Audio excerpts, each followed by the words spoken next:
भिक्षु संघ वर्षावास के अवसर पर विशेष धम्म देशना आज दिनांक 6 सितंबर 2020। ये धम्म देशना हम मूल पाली त्रिपिटक के ग्रंथों के आधार पर दे रहे हैं। जिस ओरिजिनल पाली त्रिपिटक में तथागत भगवान बुद्ध की अमृतमय वाणी धम्म वाणी संग्रहित है। भिक्षु संघ ने हजारों वर्षों से उस त्रिपिटक को संभाले रखा है और उसी त्रिपिटक के अंगुत्तर निकाय ग्रंथ से हम ये विशेष देशना दे रहे हैं। चिरं तिष्ठन्तु सद्धम्मो लोको हन्तु सुखी सदा।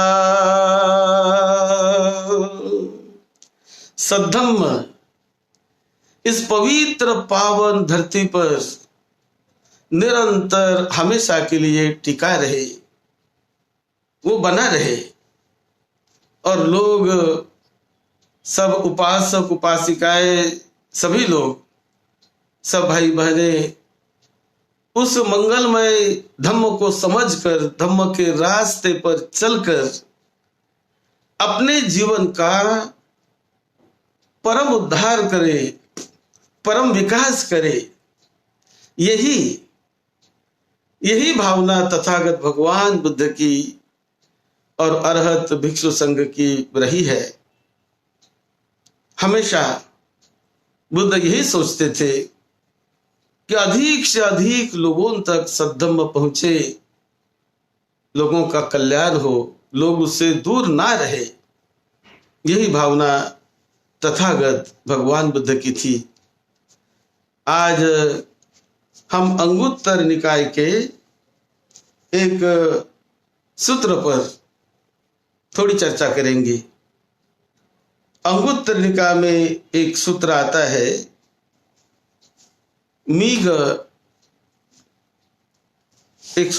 है, मीघशाला सुत्त। इस सूत्र पर आज हम थोड़ी चर्चा करेंगे।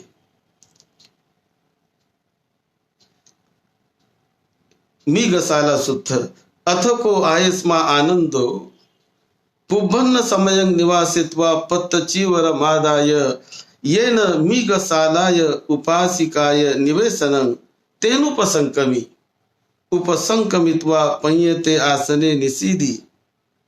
अथको मीघशाला उपासिका येना यस्मा आनंदो तेनुपसंकमि उपसंकमित्वा आयस्मन्तं आनंदं अभिवादित्वा एकमन्तं निसीदि। एकमन्तं निसिन्नाको मीघशाला उपासिका आयस्मन्तं आनंदं एतदवोच। एक बार आनंद जो तथागत भगवान बुद्ध के बहुत निकट के परिचारक थे, उनके पर्सनल अटेंडेंट थे, रात दिन उनकी सेवा करते, उनके साथ रहते थे। तो आनंद एक बार सुबह उठकर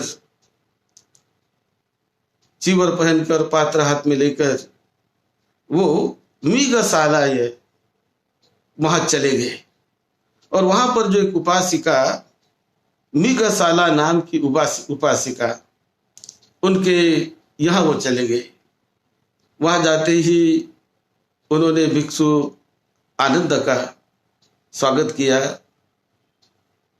सम्मान किया और बड़े आदर से उन्हें बैठने के लिए आसन दिया और उसके बाद उनको वंदन करके मीघशाला उपासिका आनंद को प्रश्न पूछती है। आनंद को पूछती है, कथं कथं नामाय भन्ते आनंद भगवता धम्मो देसेति अन्यो यो यत्र ही नाम ब्रह्मचारी व अब्रह्मचारी च उभो सम समगति का भविष्यन्ति अभिसंपराया। पिता में भंते पुराणो ब्रह्मचारी होसी आचारी आराचारी वीरतो मिथुना गाम धम्मा सो कालंक तो भगवता व्याकतो सकदा गामी पतो तुषितं कायं उपपन्नो।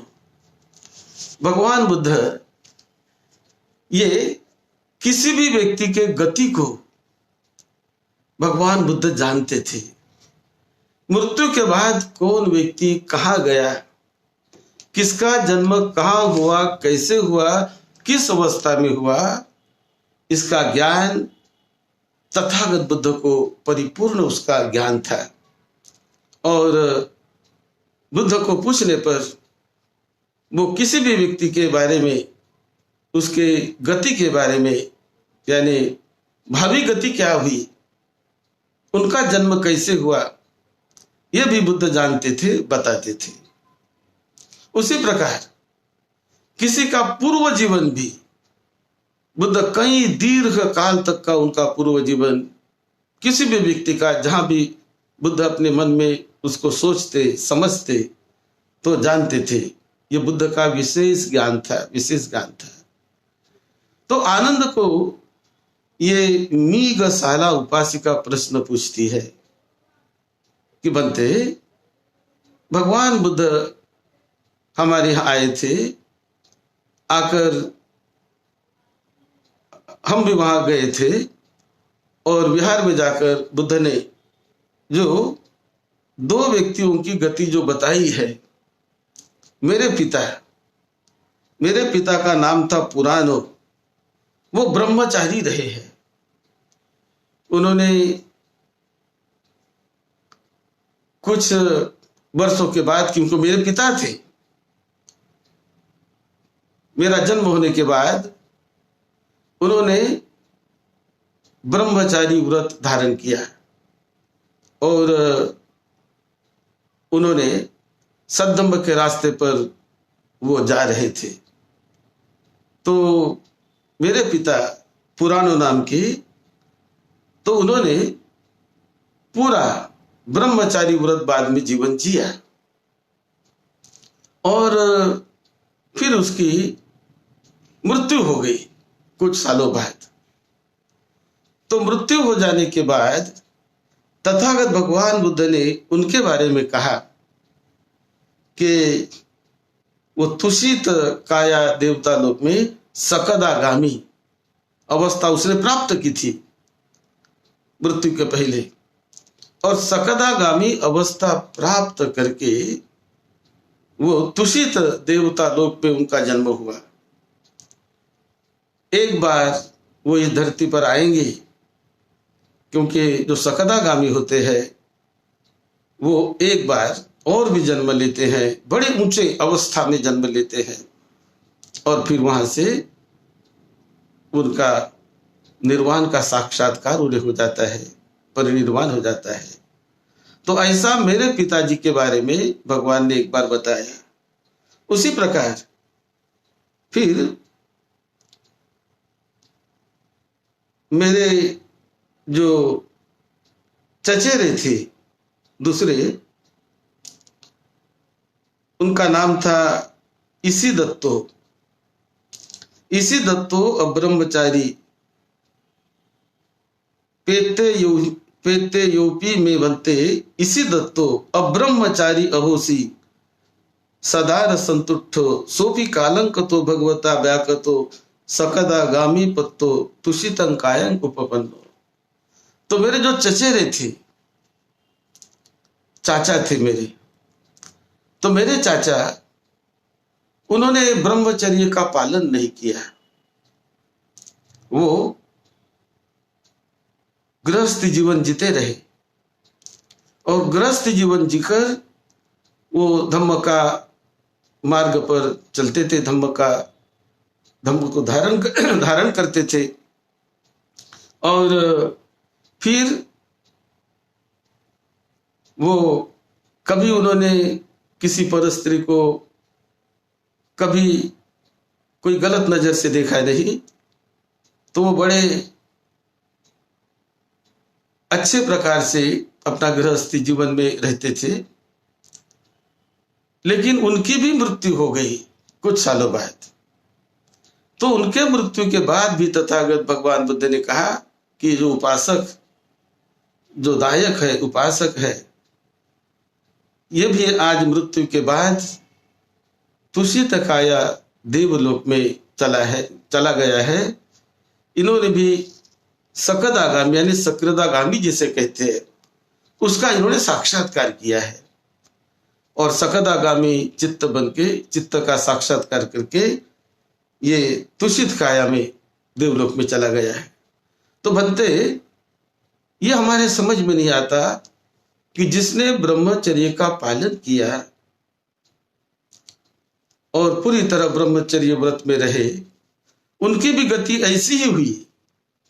और जिन्होंने गृहस्थी जीवन जिया, केवल अपने एक ही परिवार में वो रहे, और वो भी, उनकी भी गति ऐसी ही हुई। तो ये कैसा कहा है भक्ते, दोनों की गति एक जैसी कैसे? ये प्रश्न हमारे मन में उठता है, हमारे मन में उठा है। तो ऐसा जब उन्होंने पूछा तो उन्होंने कहा कि मैं भगवान से पूछूंगा, बुद्ध ही इसका उत्तर देंगे, क्योंकि वही इस बात को जानते हैं। तो इस प्रकार आनंद ने ये प्रश्न का उत्तर तो आनंद स्वयं नहीं दे पाए, लेकिन जो बातें वहां पर हुई, उनके भोजन परांत आनंद फिर वहां विहार चले गए। और विहार जाकर तथागत भगवान बुद्ध को आनंद ने यह प्रश्न पूछा कि भगवान, ये मी गसाला उपासिका ने इस प्रकार का प्रश्न पूछा। उनके पिताजी, उनकी भी वही गति, और उनके जो चाचा थे उनकी भी वही गति। तो इसके बारे में भक्ते आप क्या बताएंगे, क्या कहेंगे? तब भगवान बुद्ध ने बड़ा अच्छा समझाकर उसको उत्तर दिया कि दोनों की गति एक जैसी दिखती है, एक जैसी हुई है, लेकिन दोनों का चित्त एक जैसा नहीं था। चित्त में कैसा परिवर्तन होता है, अंतिम चित्त कैसा होता है, वो कौन से भूमि में जाता है, इसका ज्ञान सभी सर्व सामान्य आदमियों को नहीं होता। आनंद, इसका ज्ञान तो वो बुद्ध को ही होता है। और जो बुद्ध जैसा ज्ञान पाते हैं वही इस बात को जान सकते हैं। तो ये बात सही है कि दोनों की गति एक जैसी हुई। उपासक अपना गृहस्थ जीवन जीकर भी वो वही सकृदागामी का फल प्राप्त करके उन्होंने एक अच्छी गति पाई। और ब्रह्मचारी का जीवन जीकर जो पुराना ब्रह्मचारी इसी दत्त, उन्होंने भी उसी प्रकार की गति पाई। तो यह कैसे? तो ये तथागत बुद्ध समझाते हैं कि 6 प्रकार के पुद्गल होते हैं, 6 प्रकार के लोग होते हैं। 6 में आनंद पुद्गला संतोष संविद्यमाना लोकस्मि। एक होते हैं कि सो कायस्स भेदा परंग मरणा हानाय परेति नो विशेषाय हान भागी एव होती नो विशेष भागीय। तो कुछ लोग होते हैं सील का पालन करते हैं, और मृत्यु के बाद कुछ लोग जो हान भागीय यानी विशेष भागी नहीं होते, तो कुछ हल्के प्रकार का या कुछ कम दर्जा उनको मिलता है उनके सीलों के अनुसार, उनके कर्मों के अनुसार। उसी प्रकार कुछ लोग होते हैं जो कायस्स भेदा परं मरणा विशेषाय परे तो नो हानाय विशेष गामीय होती नो हानगामी। तो कुछ लोग होते हैं कि जो विशेष गामी विशेष प्रकार का स्थान उन्हें मिल जाता है, क्योंकि वो शील से, प्रज्ञा से और ध्यान भावना के अपने बल से ये उन्हें ऐसा दर्जा मिल जाता है। उसी प्रकार इसे जानने का कौन इसको प्रमाण कौन बता सकता है? तो आनंद इस प्रकार की जानकारी जो सम्यक संबुद्ध होते हैं, परम ज्ञान को हासिल करने वाले, वही इस बात को जानते हैं, बताते हैं और उसके गति को वो समझते हैं कि कौन व्यक्ति कैसी गति पाया, कैसे गति में चला गया। कुछ लोग सुख संवासो अभिनंदन्ति सब ब्रह्मचारी एकत्वासेन तस् सवने नपि कतंग होती बाहु सच्चे नपि कतंग होती दिट्ठी यापि पटी विद्धंग होती समाधि समाई कंपी विमुक्तंग लभती। तो कुछ लोग जो होते हैं कि वो बड़े कट्टरता से शील का पालन करके, समाधि का अभ्यास करके और सुखपूर्वक भी जीवन जीकर उनकी जो दृष्टि होती है वो मिथ्या दृष्टि से दूर होकर सम्यक दृष्टि का पूरी तरह पालन करते हुए वो अपना जीवन जीने वाले भी लोग होते हैं। और जो सम्यक दृष्टि का जीवन जीते हैं, इमंग आनंद पुगलं धम्म सुतो निबहती, वो धम्म स्रोत में आकर, धम्म के प्रवाह में आकर, धम्म के उस धारा में आकर उनकी जो गति होती है, वो गति उनके चित्त के अनुसार, उनके ध्यान भावना के विकास कितने प्रतिशत उसका विकास हुआ, उसके अनुसार उनकी गति होती रहती है। और इस प्रकार का अंतर, इस प्रकार की गति को, उनके चित्त की गति को सम्यक संबुद्ध ये पूरी तरह जानते हैं, पहचानते हैं, वही उसका प्रमाण है। और उनके जो कर्म होते हैं वो कर्म के ही हिसाब से कौन से कर्म कहाँ किसको ले जाते हैं उसका पता वो तथागत बुद्ध को होता है, वही उसे जानते हैं और समझाते हैं। फिर सो काय सभेदा परंग मरणा हानाय परेति नो विशेषाय हान भागी ये वो होती नो विशेष भागी। तो कुछ लोग होते हैं कि एक जैसा अभ्यास करते हुए दिखाई देते हैं, लेकिन फिर भी उनका कभी लोभ उनके मन में कुछ न कुछ मात्रा में रहता है, कभी कुछ न कुछ क्रोध उनके कुछ मात्रा में रहता है। तो इस प्रकार का विकार यदि कुछ मात्रा में रहा तो वो हा न भागीय ही न भागीय ऐसा उनकी गति होती है। और उसी प्रकार यदि जो कुछ की गति की जो क्रोध विशेषाय विशेषगामी होती, ये उनके गति उनके चैतसिक स्कंदों के डेवलपमेंट पर मापी जाती है। आनंद एकच पुगलस क्रोधमानो अधिगतो होती, कोई व्यक्ति क्रोध में बहुत अधिक क्रोधी होता है और उनके संखार भी, यानी कुछ और भी संखार उसमें होते हैं, विकार को पकड़े हुए संखार, बाहु सच्चे नपी कतंग होती, और बहुत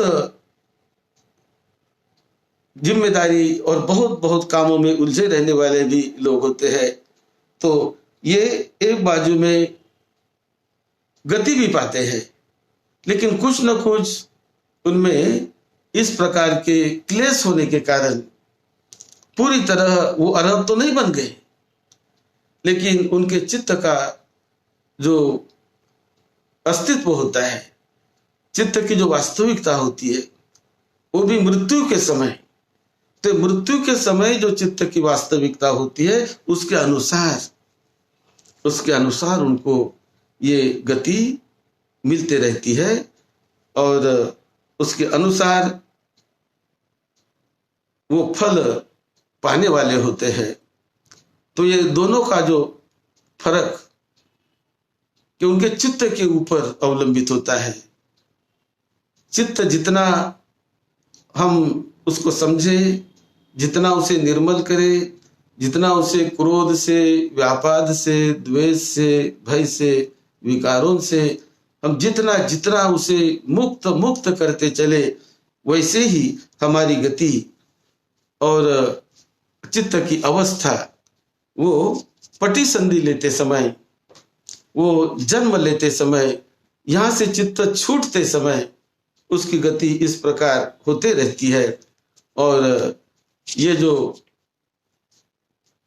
भेद दिखाई देता है, तो ये भेद यदि एक जैसा उनका जाना हुआ, फिर भी उनके चित्त को चित्त का जो सूक्ष्म भेद होता है, चित्त की जो गति होती है, उस गति को तथागत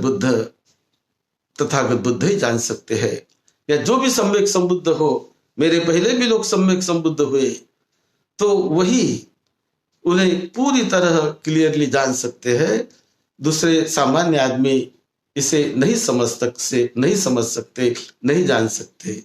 लेकिन ये सब कुछ ये किसी दूसरे व्यक्ति के आशीर्वाद पर, किसी दूसरे व्यक्ति के कृपा पर, उनके कृपा पर ऐसा अवलंबित नहीं है। ये जो गति मिलती है चित्त को, वो चित्त को गति अपने स्वयं के प्रयास से हमने कैसे अपने चित्त को बनाया, कैसे अपने चित्त को मैंने रखा, किस प्रकार मैं परिशुद्धता की ओर गमन कर रहा हूं, कैसे मैं मेरे चित्त को परिशुद्ध, हमेशा निर्मल परिशुद्ध रखने का प्रयास करता हूं। यह प्रयास कोई दूसरा नहीं करता मेरे लिए, यह प्रयास मुझे ही प्रयास करना पड़ता है। और जो व्यक्ति जितना उसका प्रयास करेगा, उतना उसका फल वही पाएगा। उसे कोई दूसरा ढकेलने वाला भी नहीं है और कोई उसको उठाने वाला भी नहीं है कि कोई उसको उठाता है, कोई उसको कृपा करता है, ऐसा भी कोई नहीं दिखाई देता आनंद। लेकिन जो कुछ भी दूसरे हम पर वो कृपा करते हैं कि हमें अच्छा रास्ता दिखा सकते हैं, अच्छा मार्ग दिखा सकते हैं, लेकिन चलना तो उसी व्यक्ति को होता है। इस प्रकार जो समझदारी से, जागरूक भाव से और हमेशा सद्धम्म का स्मरण करते हुए धम्म सूत्र में वो चलने का प्रयास करता है, धम्म प्रवाह में जो जुड़ जाता है, पूरी तरह जुड़ जाता है। अब उसमें जुड़ने में भी सभी लोग एक जैसे नहीं जुड़ते। पूरी तरह जुड़ने का मतलब होता है अरहत बन जाना। तो अरहत भी लोग बनते हैं कि जब उस रास्ते पर चलकर अपने सारे उस क्लेशों को, विकारों को, उस अपने जो बंधन होते हैं, उन बंधनों को तोड़कर जो संयोजन होते हैं, उन संयोजन से बाहर निकलकर जो अरहत की दिशा में गमन करते हैं, तो अरहत बनते हैं। तो अरहत अपने ही प्रयत्न से बनते हैं, दूसरा केवल मार्गदर्शन कर सकता है। अरहत कोई किसी के कृपा से नहीं बनता है। कोई व्यक्ति इतना कृपा कर सकता है कि वो उन्हें रास्ता दिखा सकता है, मार्ग दिखा सकता है, लेकिन उसके चित्त ने कितना उसको ग्रहण किया। और वो ग्रहण होता है अपने श्रद्धा से, अपने निष्ठा से, अपने आत्मीयता से, कि कितना श्रद्धा हमें बलवती है, कितनी सेवा भावना हमें बलवती है और कितनी निष्ठा हमें बलवती है। कितनी प्रज्ञा हमारी डेवलप हुई है। तो ये जो अंतर होता है, ये श्रद्धा का अंतर है, प्रज्ञा का अंतर है, उसके डेवलपमेंट का अंतर है। और वही अंतर ये हर एक व्यक्ति में अंतर हमें दिखाता है। हम जब देखते हैं मानव लोक में भी सभी मानव एक जैसे नहीं होते। हर एक मानव में अलग अलग प्रकार की एक विशेषता होती है। कुछ लोगों में कुछ विशेषता, कुछ लोगों में कुछ विशेषता, कुछ लोगों में कुछ विशेषता। तो ये विशेषता भी एक जैसी नहीं, अलग अलग प्रकार की विशेषता होती है। कुछ स्किल, कोई डेवलपमेंट में, स्किल डेवलपमेंट में हो या माइंड डेवलपमेंट में हो, तो अलग अलग विशेषता होती है। लेकिन जहां प्रज्ञा का क्षेत्र आता है, प्रज्ञा में भी कई प्रकार के भेद है, कई प्रकार के अंग होते हैं। तो जैसे जैसे जो व्यक्ति उस अंग को हासिल करता है, उस अंग पर चलता है, उसे ग्रहण करता है, पूरी तरह उस धम्म प्रवाह में घुल जाता है, धम्म का अंग बन जाता है, वो अलग प्रकार के उस अपने भव को पाता है। यानी जो जन्म मरण के चक्र में रहा तो अलग प्रकार से पाता है, और जो उससे छूट गया तो वो छूट जाता है। तो ये सब व्यक्तिगत डेवलपमेंट पर, मन की अवस्था पर अवलंबित है। एक जैसा यदि लगने लगे फिर भी एक जैसा वो नहीं होता, और इसका भेदभाव, इसका अंतर वो केवल सम्यक संबुद्ध ही बता सकते हैं, ऐसा तथागत बुद्ध ने बताया। और फिर आनंद ने जाकर उस उपासिका को वो बताया, और सभी बड़े प्रसन्न हो गए। तो ये जो डेवलपमेंट चित्त का कैसे करे, वो मार्ग तथागत बुद्ध ने बहुत अच्छी तरह से बताया है। चत्तारो सती पठानों के रास्ते से ध्यान भावना का मार्ग बताया, आनापान सती का मार्ग बताया, विपश्यना का मार्ग बताया, कि जिस मार्ग से हम अपने चित्त को उस रास्ते पर ले जाते हैं और फल के हम अधिकारी बनते हैं। आप सबको निरोगत्व मिले, सबको लंबी उम्र मिले, सबको सुख शांति मिले, यही मंगल मैत्री हम आपको भेज रहे हैं। सद्धम्म की सेवा में, आपकी सेवा में डॉक्टर भदंत राहुल बोधी महाथेरो। आप हमारे YouTube चैनल में जाकर, YouTube में वहाँ डॉक्टर भदंत राहुल बोधी नाम लिखिए, और तथागत बुद्ध की बड़ी अमृतमय वाणी वहाँ पर कई प्रवचनों में संग्रहित है, जो त्रिपिटक से डायरेक्ट हमने वहाँ पर दी रखी है। तो आप उसका भी अनुभव लें, और उसी प्रकार ये धम्मदायक बनने का संकल्प करें, प्रतिज्ञा करें कि धम्म के रास्ते चल पर, धम्म के लिए भी मुझे मेरा कुछ योगदान देना है, सही रूप में देना है, और आगे मुझे भी चलना है, धम्म को भी हमें ले जाना है। इस प्रकार का संकल्प करके आप उसका भी अंग बन जाइए। आप सबका मंगल हो, सबका मंगल हो, सबको सुख शांति मिले, सबका मंगल हो।